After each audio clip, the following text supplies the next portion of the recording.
Welcome to the Vergecast, the flagship podcast of making this putt right now. I'm your friend David Pierce, and I am playing mini golf. I am at the East Potomac mini golf course in, I don't know, it's like an island between Virginia and DC. There's a really fun golf course over there, but the real fun is this mini golf course. And the key is if you get out here early enough in the morning, A, nobody notices you're missing work, and B, there's nobody else here. So I just get out, crush some 18, we're good to go. Anyway, the reason I'm doing this here and right now is because the episode we're about to do is actually all about mini golf. This is the first episode in a two-part mini-series that we're doing that we've been calling How to Make It in the Future. And basically the idea is we want to talk to people and tell stories about different ways people are trying to, well, make it. Different kinds of creators, different kinds of businesses, different kinds of strategies on how to be successful in this world we live in.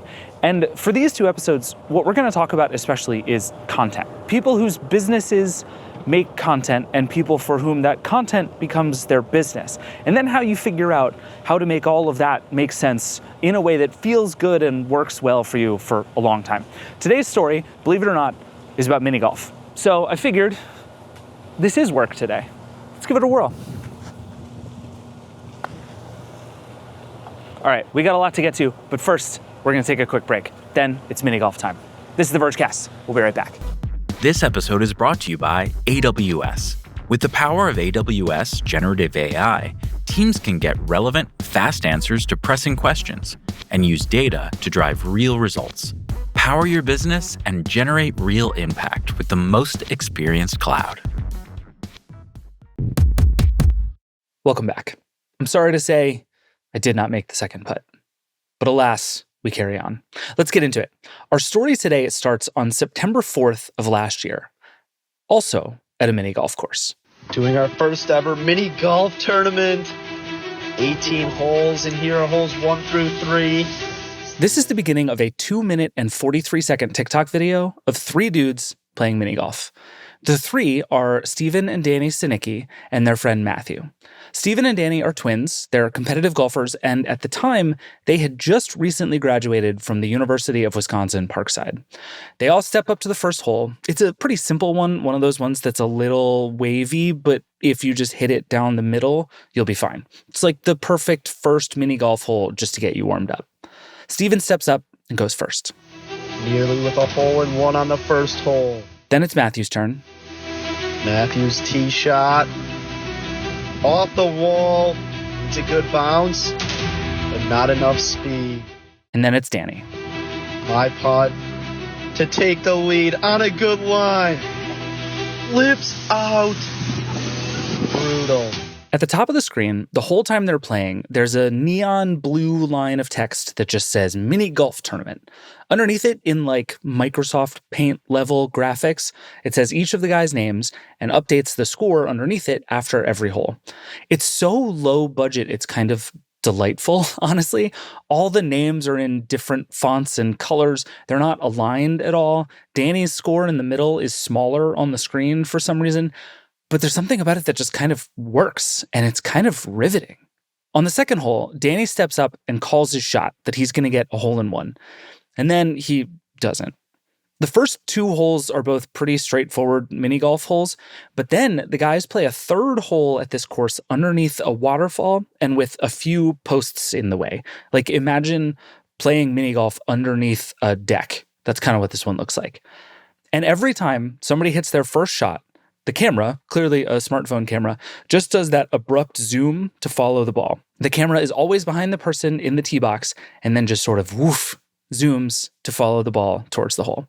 None of it is, you would say, well shot or beautifully produced. And as you can hear, Danny's commentary isn't exactly like high production value. Corner there. Have some work left there. Steven or Matthew here. Off the wall. Good shot. Rolls out.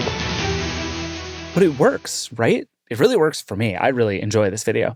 But more importantly, it worked. After the guys played the round, Danny added all those crude scores, overlaid the commentary in one take, basically just by watching the video and talking about it, and posted it the next day. And we were kind of like, that was kind of lame. Like, I don't know how that's going to do, but I'll post it anyways. I posted it. The first tournament we posted got 6.8 million views on TikTok. And we were like, all right, well, let's go film another one. That's Steven, by the way. As we're talking, he's sitting at his computer right next to Danny, and they both look and sound a lot alike. It's confusing, but we're going to get through it. They're twins. It's complicated. Oh, I should also mention, by the way, that 6.8 million number, he says, it's not just that one video that got 6.8 million views. Danny actually posted 6 videos from that round over the next 2 days. They showed the whole round, 3 holes per video, all in a row. Ultimately, Danny won the round pretty handily. Calling an early victory. Missed it. Like Scotty Scheffler at the Masters, we're going to tap this in here to secure the victory. I shot 40. Matthew 42. Steven 48. Thanks for following along. Next tournament coming soon. It's really funny to watch those 6 videos in order now. Danny edited them all back to back, but you can literally see him getting better as he goes. By the 6th video, all the scorecards are even and the same color, and Danny had stopped making scoring mistakes like he did that you just heard. There's still a lot of jump cutting and rack focusing, but that seems to be part of the look rather than kind of not knowing what you're doing. So yeah, 6 videos, 2 days, 6.8 million views. Danny and Steven, I don't think, realized that this series was going to do numbers, but they did understand pretty quickly what most creators understand pretty quickly. You gotta just keep posting.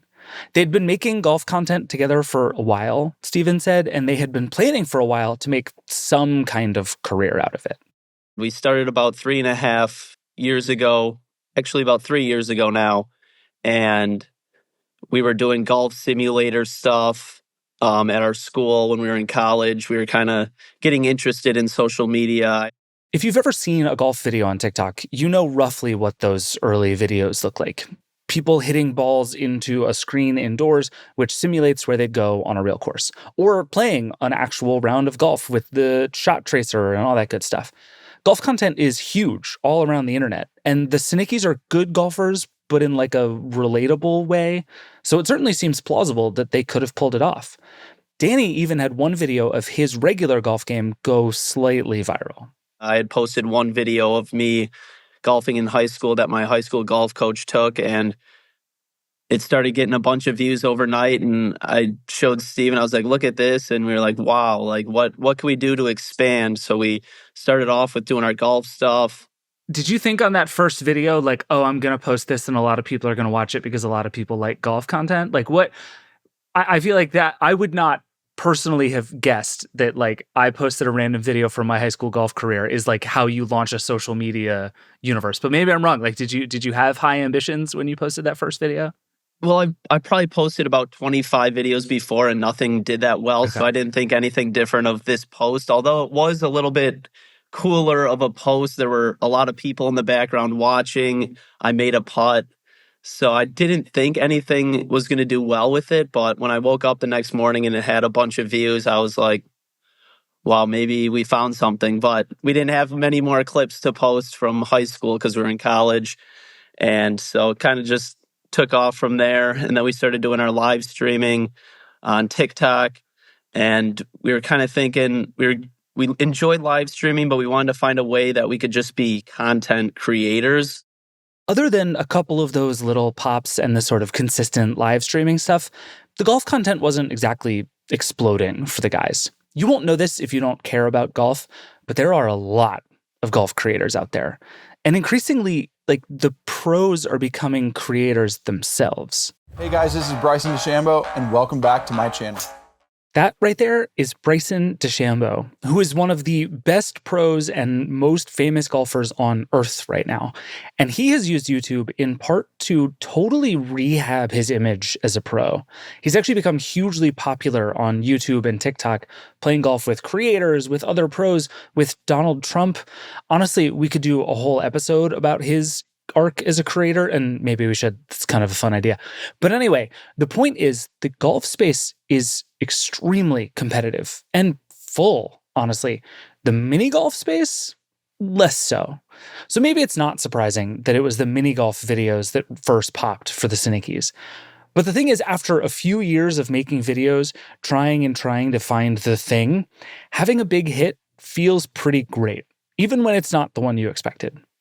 That first hit also brings up one of the moments that a lot of creators go through, I think. You start out making the kinds of stuff you want to make, the things you've been planning and thinking about for forever. Then something you make takes off. Sometimes it's exactly what you'd always wanted and planned and hoped for. Sometimes, frankly, I think more often it's like a weird throwaway joke or something you just made on a whim and didn't think about. You're always making content, you post something, it goes nuts. The internet and the algorithms are unpredictable that way. But then it happens, and now you're left with a question. Do you keep doing what you were doing, what you kind of came here to do? Or do you go with what works? Do you double down? Do you triple down? And if you decide to do that, how do you take this thing that for some unknown, maybe unknowable reason pleased the algorithm gods and turn that thing into your life? And is turning that thing into your life even what you want? I'm making this sound kind of existential because I think it is. And I think very few creators see this moment coming, but it always seems to come. My favorite example of this is all the people who were like video game streamers on YouTube, but then during the Johnny Depp Amber Heard trial in 2022, started putting up daily recaps of the trial. They didn't do this because they had deep passion for Johnny Depp Amber Heard trial coverage. They did it because it worked. You see other people getting views with trial takes. You do a trial take. Some subscribers might think it's weird to see it on your channel, but it gets views. And so you keep going.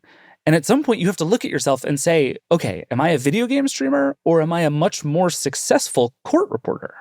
It's a tough question to answer because there are big costs and big trade-offs on both sides of that. To be fair, the Cynicies didn't have to make quite that intense a decision. They went from regular golf to mini golf. It's like a much straighter line. And they could keep making regular golf content on their channels and it would still make sense in context. So in that sense, it was actually a pretty easy transition. Right after that first tournament, we both looked at each other and were like, this is it. Like, let's do it. And it's fun because it is a form of golf and it's intense and it's all of our videos kind of revolve around a competition or a challenge. So we knew right there that, hey, we're going to enjoy mini golf and let's do it. So were you like mini golfers anyway? Like, I feel like every golfer plays mini golf, right? It's like, I like mini golf. I just played the Tiger Woods mini golf thing for the first time. That was bananas. But like, is this like a thing you guys would normally do? Or do you like wake up one day and you're like, let's go make a video at mini golf and see? Yeah, I would say we weren't too into mini golf prior to starting to film. And then we started to figure out all the courses in the area, all the good courses around the country. And, but no, it was just more of a thing we'd maybe do once a year, twice a year. It's like a vacation thing. I feel like you like you play mini golf when you're like on family vacations and that's kind of it. Yeah. Exactly. Okay.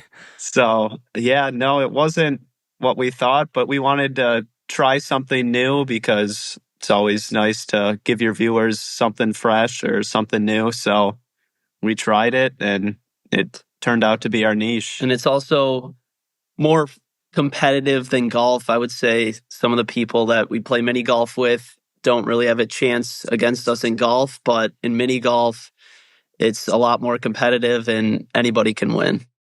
So yeah, they pretty quickly decided to go hard on mini golf content.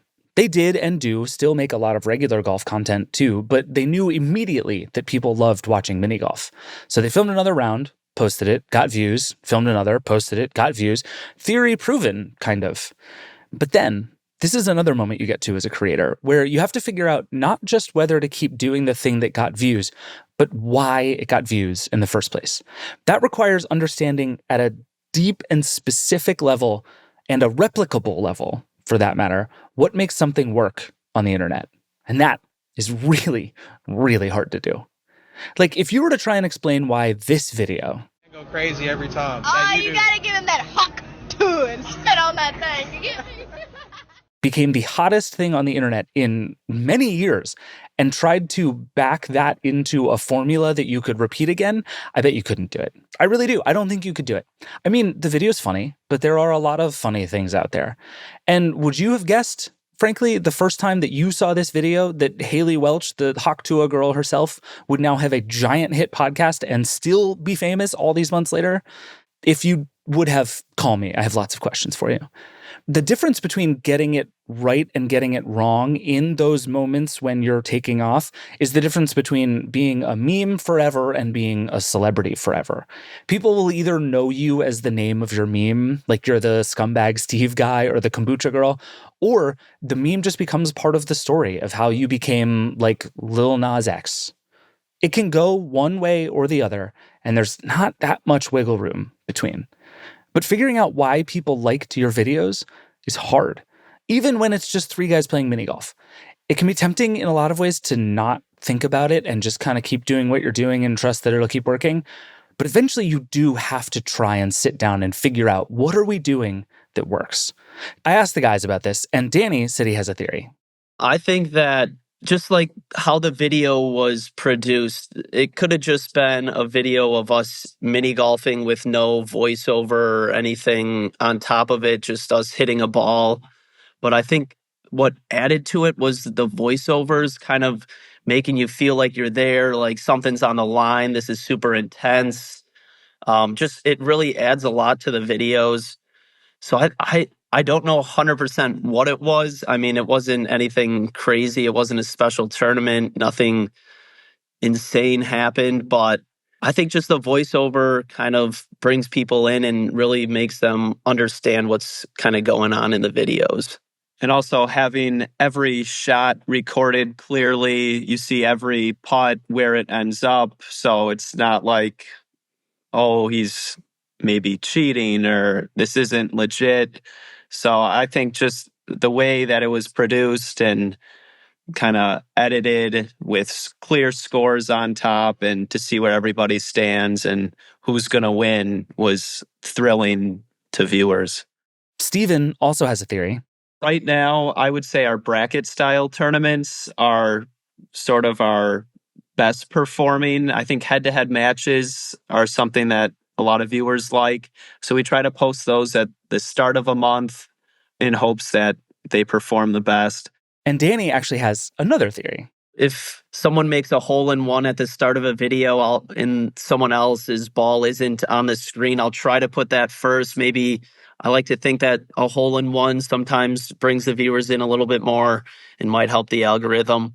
So just kind of experimenting with different clips. And sometimes people get mad, like, he wasn't supposed to go first there, but I mix the clips up. When we're playing, it's all right. But sometimes when I edit it, things get a little mixed around.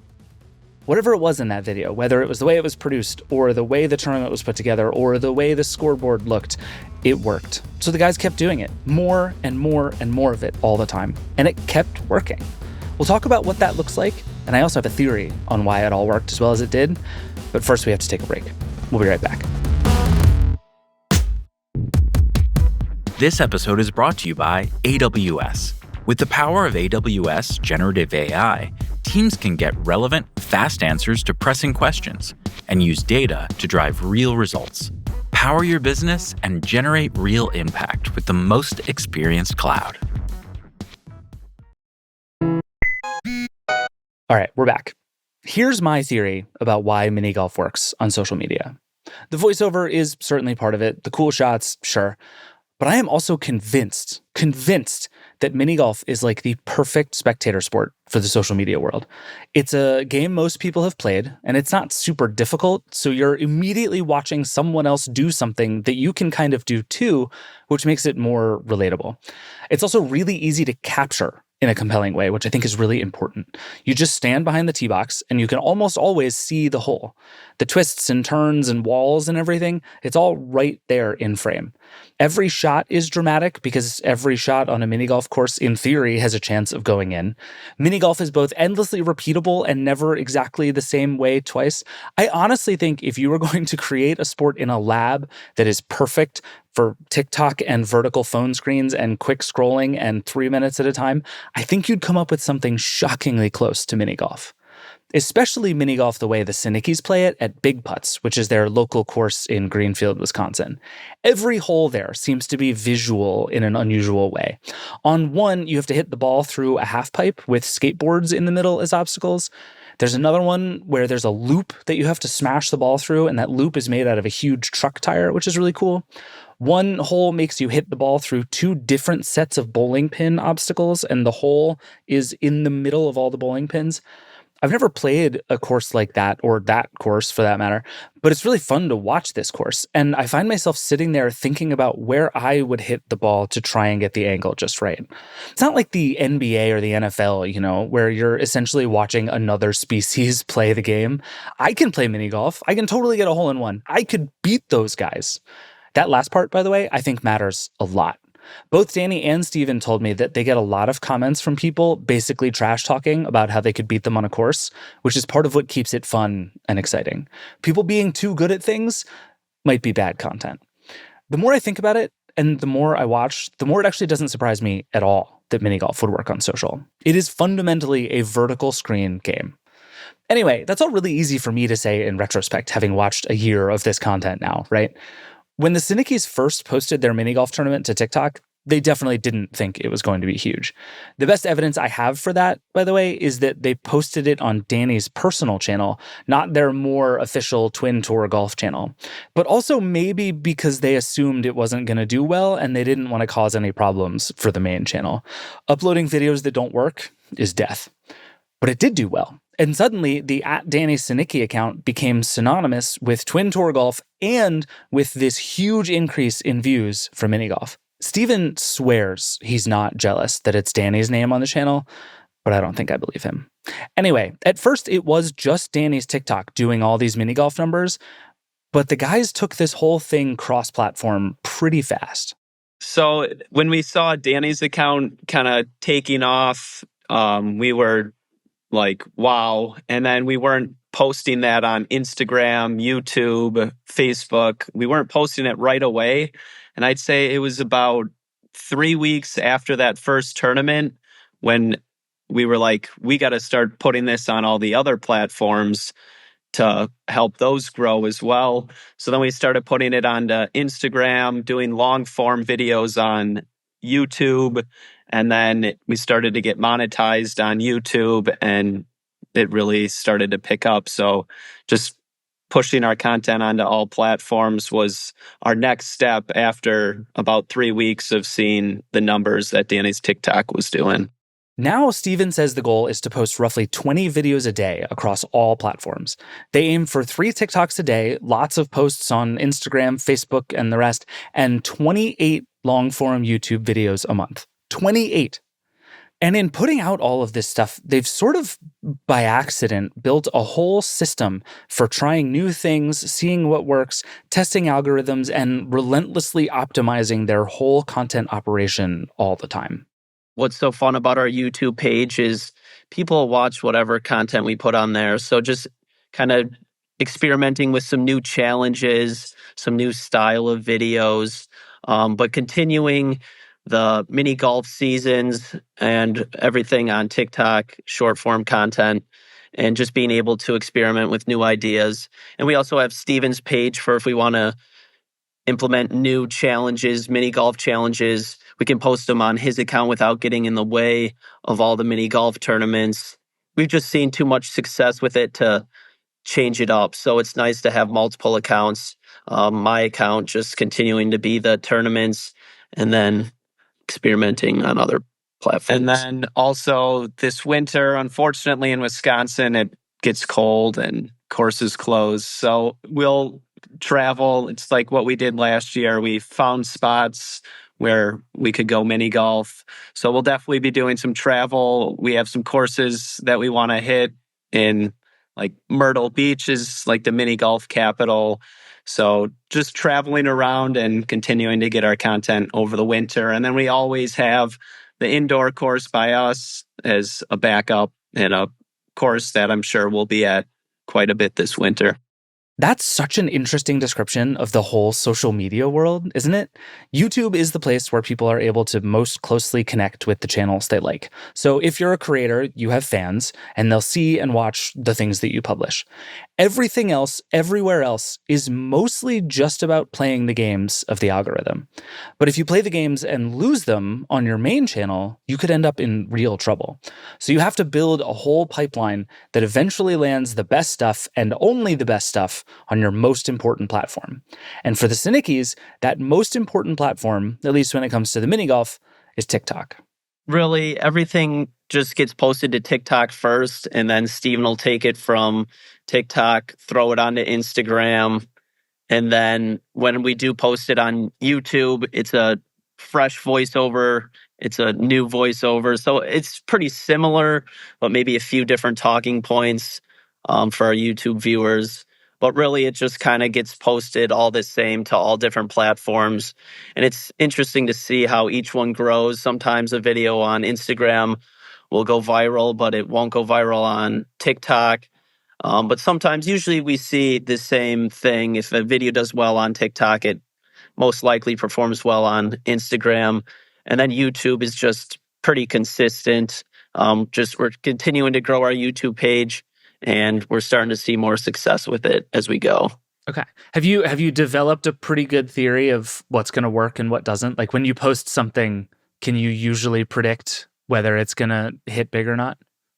Yeah, I would say so. Although right now on Instagram, there's a match between Steven and Carter that there's two videos with a bunch of views, like 800,000 and 300,000. And on TikTok, it didn't perform as well as that. So it's all kind of a gamble. And sometimes I like to think I know, but then I'm like, wait, maybe I don't know.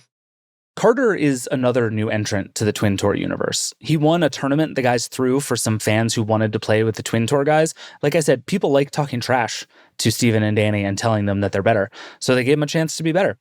The tournament went great, and they want to do more of them, both as a way to make money and as a way to generate even more content to put on their channels. Because, as I said, the only thing that is always true about every content platform is that there is no such thing as too much content. Over the course of the last year, Steven and Danny have really started to think more strategically about what they're doing. Not just making mini golf content and putting it out, not even just making lots of mini golf content and putting it out, but really trying to set this thing up to succeed in a much bigger way for a much longer time. Because really, in any moment when you as a creator are having that first viral hit moment, you can kind of pick two things. You can either do one or the other. You can keep the thing going as long as possible, knowing that nothing on the internet lasts forever, or you can try and leverage that moment of virality to build something more sustainable. Steven and Danny tried to do both. Pretty quickly, they decided to make their golf content their full-time jobs, and they started to structure their lives in a way that could make that work. Yeah, so typically Monday through Wednesday, we'll want to film at least a YouTube video, and we shoot for a few regular season tournaments early in the weeks, and then kind of the schedule of everyone that plays with us. They have jobs, they have other things going on. So we typically try to film after work or on a weekend if it's a big major or a bracket style tournament where we have 8 players in the field. We'll try to do those on the weekend. But other than that, so we try to find times that work for everyone. And then when we're not filming, we're always editing or doing voiceovers and uploading all the content. This all sounds like a lot of work to me. I tried a bunch of different times in our interview to get the Sinicki twins to tell me how grueling and terrible this job is, but they just wouldn't do it. I genuinely think they're having a good time. But they did acknowledge how helpful it is to have each other, and that they found a pretty good two-man balance to get all of this done. So we figured out day to day. So Danny only edits the mini golf tournaments and posts them on his page, and then he'll do all the long form mini golf voiceovers for YouTube. And then I'll take everything and put them onto Instagram, YouTube Shorts, and then I'll do my golf content, and I'll record and edit all of that. So we found timing what takes Danny the same time that it takes me to do my work. So we split it pretty much what we think 50-50 to continue to upload content. That makes sense. Which is easier to shoot, mini golf or regular golf? Probably mini golf because it's so quick, or a lot quicker than golf content. And then golf, when we're recording, if we're waiting on a group in front of us or the course is super busy and we're kind of like, oh, like, let's go.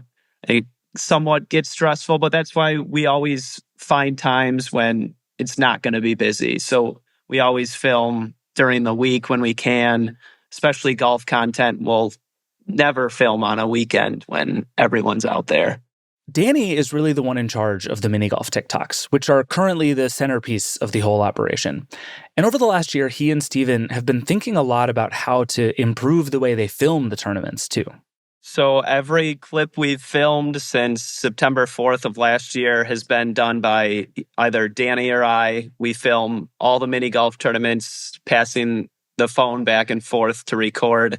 Is that why you're hardly ever playing at the same time? Yep. I was wondering about this. Okay. And then people think Danny and I are the same person because you never see the other person behind. Right. So, but no, we know how we want the camera to look, the angles, and we always have to leave some room at the top for the scoreboard.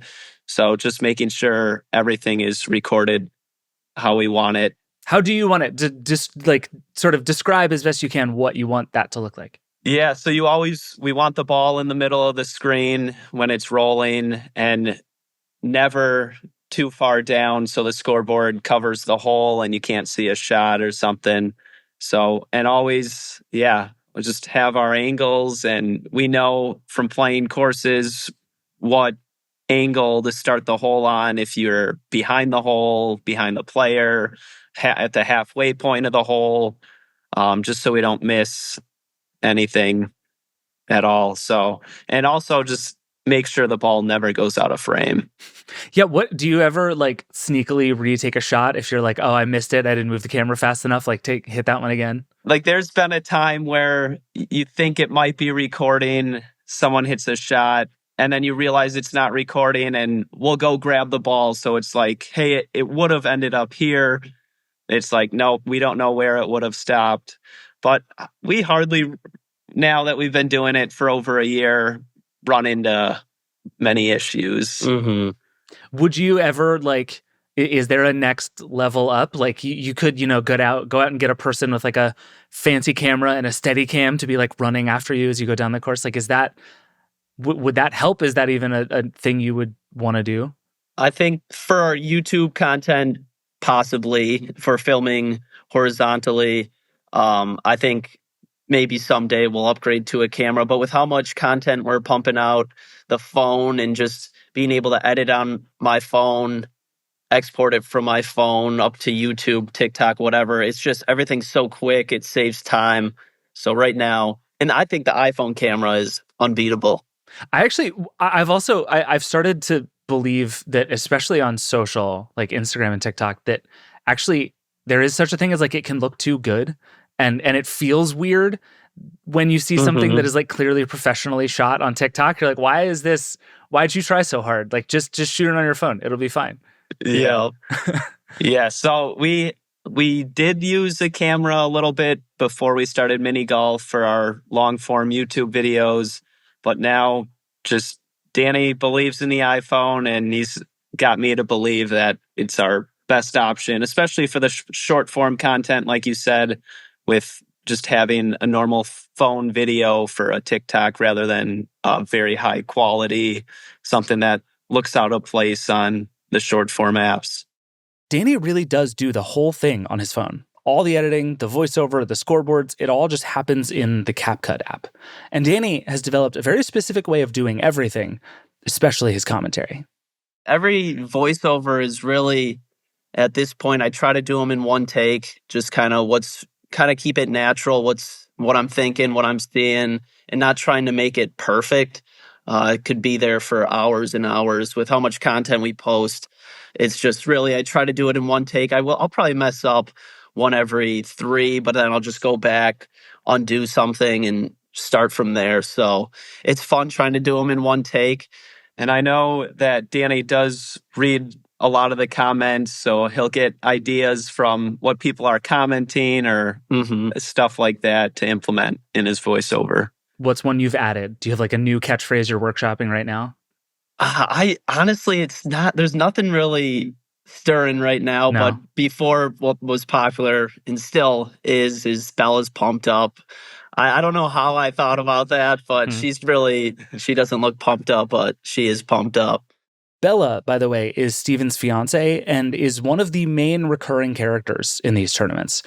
She often shows up in scrubs, and she seems somewhere between kind of disinterested and entirely annoyed about being there, and then frequently just dominates everybody. If you believe the comments and the Twin Tours merch sales of the Bella's Pumped Up t-shirts, she is everybody's favorite player to root for. She's definitely my favorite player to root for. There are a few other folks who pop up in these videos a lot. There's Eddie and Wolf and Matthew, who was the one in that very first video and now also helps the Cynicies with some of the behind-the-scenes process.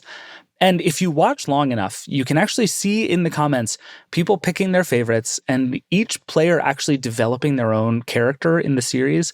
Like Eddie, I love Eddie. Eddie always starts great and always just collapses at the end. Wolf is super up and down. Bella is just a quiet killer in the best way.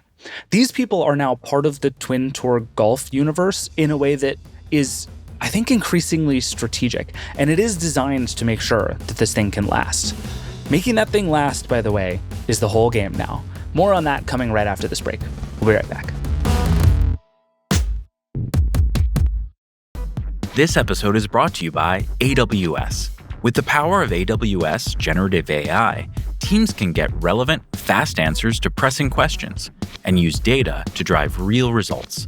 Power your business and generate real impact with the most experienced cloud. All right, we're back. So you can pretty easily imagine how a bunch of mini golf videos would get boring over time, right? Same guys, same course, over and over. It eventually just gets old and repetitive.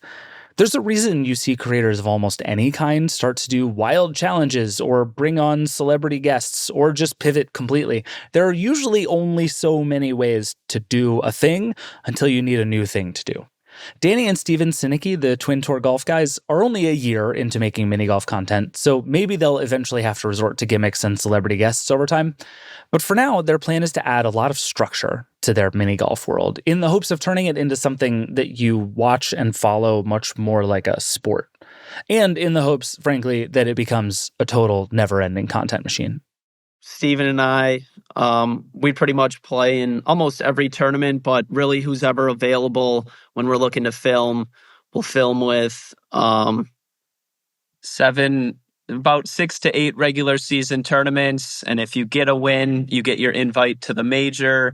We'll have a bracket style tournament, which is now called the playoffs before the big major. So how many people win is how many people are going to be in the major.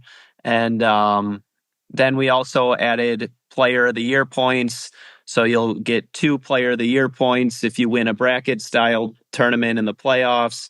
You'll get 3 if you win the major, 2 for second, 1 for third.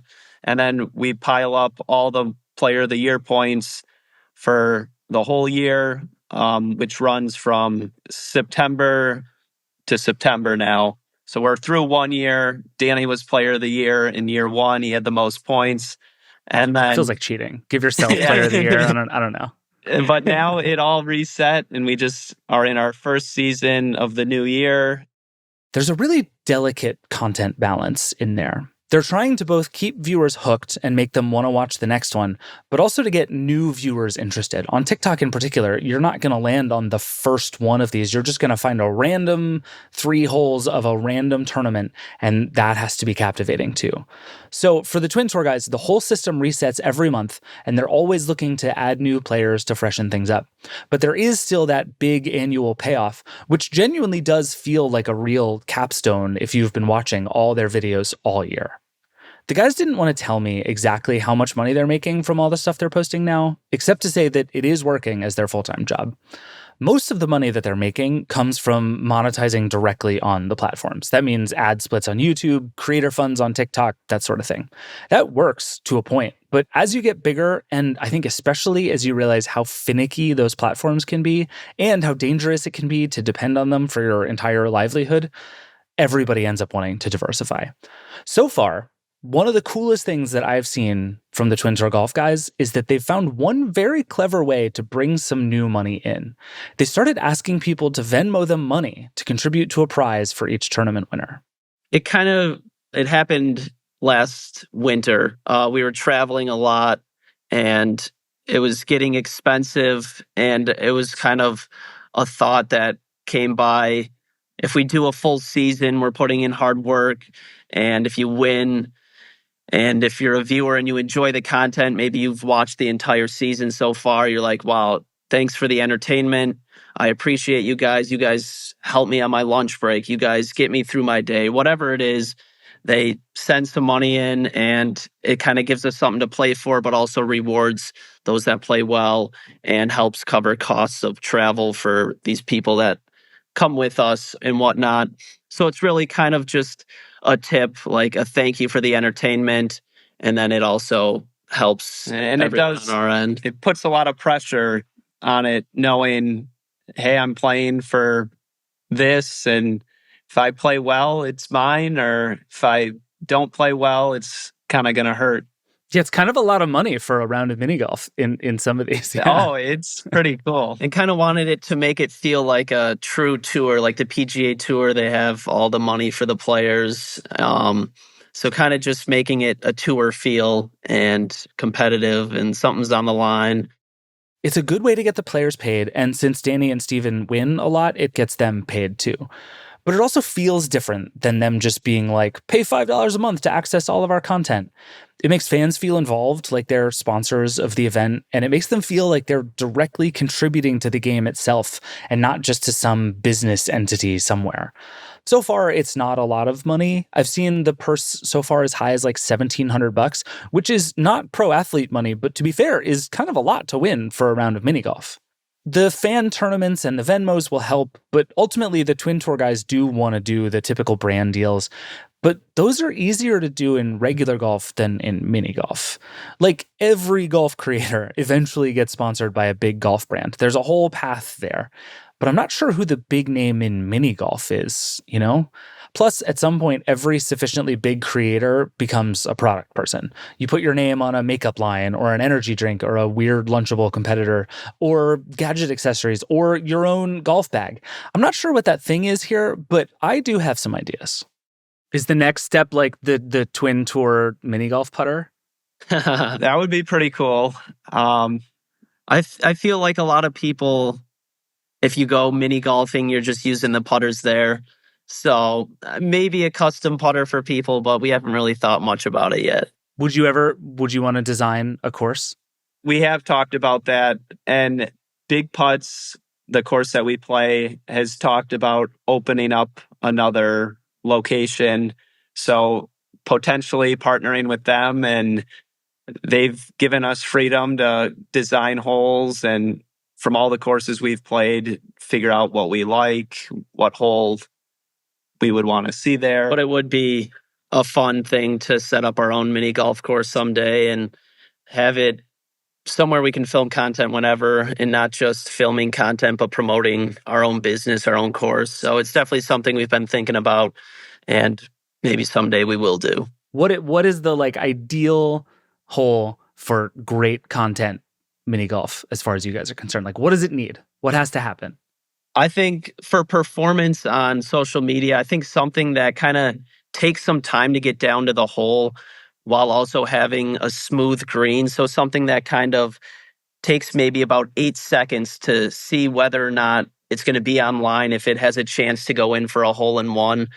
So a little longer hole with the suspense. You have 5 to 8 seconds of like, oh, this could go in, this might not go in. You still don't know. And then you see it miss or go in the hole. So I just like the holes that are typically a little bit longer and courses that have a little quicker greens, I feel tend to perform well. That's interesting. I thought you were going to say like cool looking obstacles and weird stuff that's hard for people to figure out. But the time actually makes sense. And there's I forget where it was, but there's the one course you guys have played a bunch of times where it has like the 3-tiered green. I feel like that's like exactly what you're talking about. Like it takes forever to figure out if they hit a good shot or not in a way that is actually pretty compelling. Yes. And we've noticed with like obstacles, if there's a windmill in the middle of the hole, it's kind of hard to record because it goes through, it disappears for a little bit, and then comes back out. So kind of when they have those interesting designs on a hole where it's just like a straight hole with an obstacle in the middle, they just don't tend to perform as well as a clear hole with some slope on it and the ball heading towards the hole. I've been watching the Twin Tour mini golf stuff for almost as long as the Sinickies have been making it. And I really do love watching strangers play mini golf, way more than I expected. And frankly, I'm psyched to know I'm not the only one. But I've also really enjoyed, over the course of the last year, seeing the Twin Tour golf guys go through kind of the whole creator journey, 1 video and 3 holes at a time. The videos get a little more polished, though never too polished. There are more hashtags over time. The graphics get better. Promotional merch starts to appear. They're now tagging the courses in the description. And actually, both Sinickies say that they're starting to drive new people to courses all over the place. There are new players that show up, and then those players get their own TikToks and their own branches of the story. They're starting to push people to YouTube because I think YouTube is just the most stable of these platforms for a lot of reasons. But one thing I really like is that the videos are still pretty much the same. Here's what it sounded like a year ago. My shot to tie Steven on 1, rolled it in. Matthew, here's still some work left. Got it all tied through 1. And here's what it sounds like now at the most recent tournament. The same first hole almost exactly a year after that first video. Eddie, number 1 spot in the Player of the Year standings. Trying to keep it that way. Gonna tap it in for his 2. Steven in for 2. Matthew. Thank you to everyone that's contributed to this major's purse. Means a lot to us, a lot on the line. My putt got it for my 2, and Bella for all 2s on the first hole rolls it in. All tied through 1 on the hole. You know what I love about that? If anything, it sounds worse. But in general, for all of the changes that they're making around these videos, the point is they're not messing with what made this video work the first time. Even down to things as simple as the music. You may have noticed it's the same song. It is the same song just about every time. It's literally a track called Epic Music, which is hilarious. It's been used 158,000 times on TikTok, and a lot of them are golf clips. I'm pretty sure you can blame the Twin Tour guys for that. At some point, though, I do wonder how long this one thing can keep going. There's not a ton of other mini golf content out there right now. Both Danny and Steven actually said they're surprised they don't have more competition, especially given how much golf content there is on the internet. But there will be competitors eventually, especially if I'm right that it is like the perfect internet spectator sport. And maybe TikTok's algorithm will like those better. Maybe TikTok's algorithm won't always like mini golf. Will TikTok even be around long enough for us to find out? This is what I mean. This stuff is fragile. I don't know the answers to those questions, and neither do the Sinickies, which is the thing that struck me the most, actually, about what they're doing.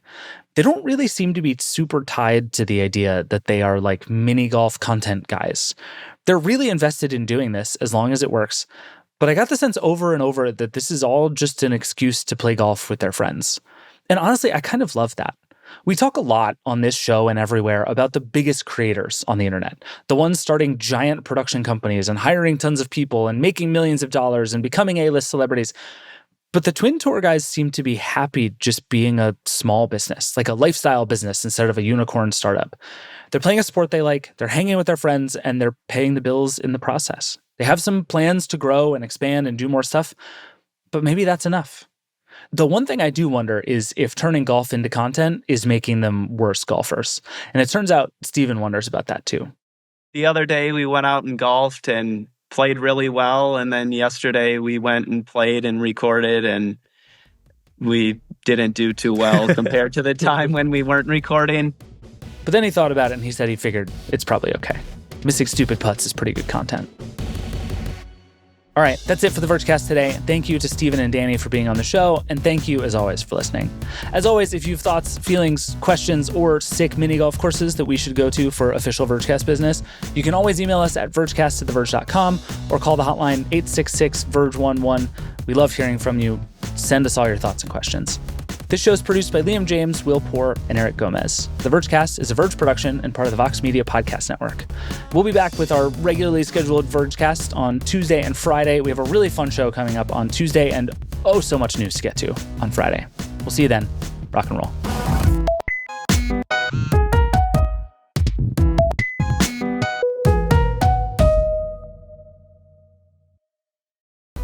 This episode is brought to you by AWS.